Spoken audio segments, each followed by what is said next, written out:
The man heard that a burglar had broken into his home. He immediately grabbed his revolver, hoping to scare the intruder away. Just then, the grandfather clock in the house suddenly began to chime. Startled, he instinctively pulled the trigger. Hearing the gunshot, his wife immediately turned on the lights. They saw a stranger who had been shot in the eye. Richard was overwhelmed with fear and panic. When the police arrived, they confirmed that the dead man was a wanted criminal named Freddy. They told Richard not to worry, saying it was a clear case of self-defense. All he needed to do was go to the station and file a report to close the case. However, sitting in the police car, he couldn't believe he had killed someone. After returning home, he and his wife collapsed onto the floor, staring at the bloodstains on the wall. They had no idea that their peaceful life was about to change forever. The next morning, everyone in town knew he had killed a man. The sheriff told Richard that the thief he shot would be buried the next day. You got any family? You got a daddy in Huntsville prison. He's got parole.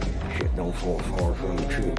This made Richard sense that danger was approaching to prevent retaliation. He replaced the locks at home with sturdier ones. But after receiving a call from an unknown number, he became extremely anxious. The person on the other end of the line said nothing. He suspected it was Freddy's father calling out of fear. He didn't sleep all night, sitting in the living room on guard until dawn. Early the next morning, after much thought, Richard decided to visit Freddy's grave. But just then, an old man suddenly appeared beside his car. Well, it's peaceful, isn't it? Come to watch the shit go in the hole.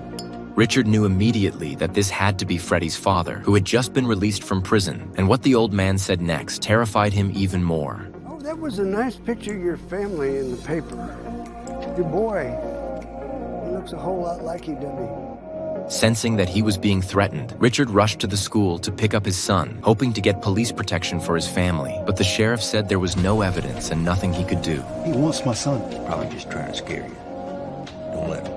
After leaving the station, Richard took his wife and son back home. As soon as they reached the door, he noticed the lock had been pried open. Get back in the car. What? The lock's busted. Oh my God. In a panic, he told his wife to take their son to the police station to report it, while he grabbed a random tool from the trunk and went inside to check. Once inside, Richard didn't find anyone, but when he entered his son's bedroom, he noticed a bullet on the floor. Following the line of bullets, he saw a doll with one eye gouged out, along with bullet after bullet. This was more than enough to prove they were being threatened. The sheriff therefore decided to send officers to protect them, and even left one officer inside the house. Get some sleep.